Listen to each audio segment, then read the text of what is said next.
بسم الله الرحمن الرحیم. زما معزز او معززین مسلمانانو تنورونو السلام علیکم. د سلام نه پس تاسو ته هم معلومه ده چې یاره د سویډن یو ګستاخ راپاسېد او د قرآن بې حرمتي د هغې ګستاخي وکړله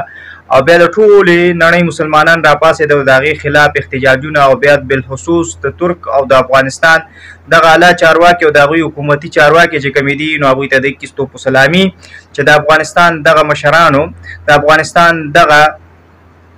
چې کوم قایدین دي او دغه کومې اعلی چارواکي دي هغوی ته د کیستوپ سلامي بیا هم د هغې وجه څه ده چې سویډن ته ویل چې ټول د بلیدین غاړه او بیا د پاکستان په سطح باندې الحمدلله ټولو مسلمانانو چې کوم دی ښه جړقېدل احتجاج د خپل وس مطابق هرې پارټۍ والا راوتی دی او بیا امام سیاست قائد جمعیت حضرت مولانا فضل الرحمن صاحب دامن برکاته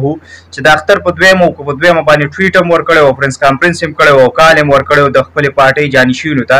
راځئ د دغه د سیکانو دا مشر واورئ تاسو جي دا د پټاخ واورئ د خولې نه چې دا لغړ ماشوم جوړ کړی دا کونه مخې واورئ جي دا وکټورینز واورئ. ما د افسوس په دې یوه خبره باندې راغی ما ویل کاش که د مولانا فضل الرحمن صاحب په حکومت کې نه وی دا په اپوزیشن کې وی که نه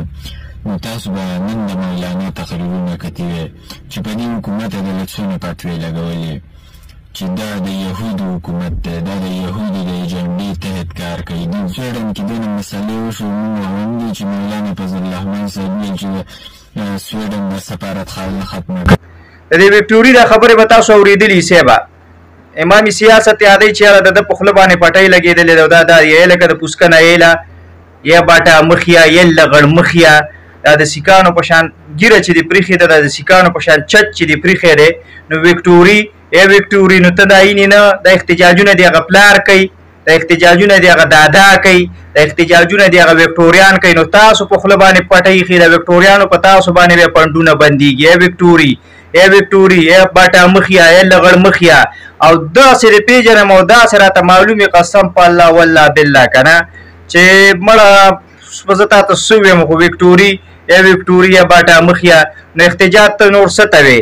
څه وکړي اوسو مولانا صاحب چې کوم دی نو څه وکړي وکه بربنډ ورشي خو دا احتجاج دی که نه دا ته لګیا نه دا د ختم نبوت د مرد مجاهدین ته نه دا په ځای چې احتجاجونه کېږي او دا برګې جنډې ښکاري په هر چوک کې او په هر ډسټرکټ کې او په هر شهر کې چې ښکاري نو وکټوري دې ته احتجاج نور څه ته وې ته نور د هغې خلاف ته څه ته وې ستا په پاکستان کې په لومړي ځل باندې چیف اف آرمي چې کوم دی اسم منیر راپاسېدو او په اقوام متحده کې چې کوم دی د ترک سره او د افغانستان سره سات ورکړو او د نورو مسلمانانو سره چې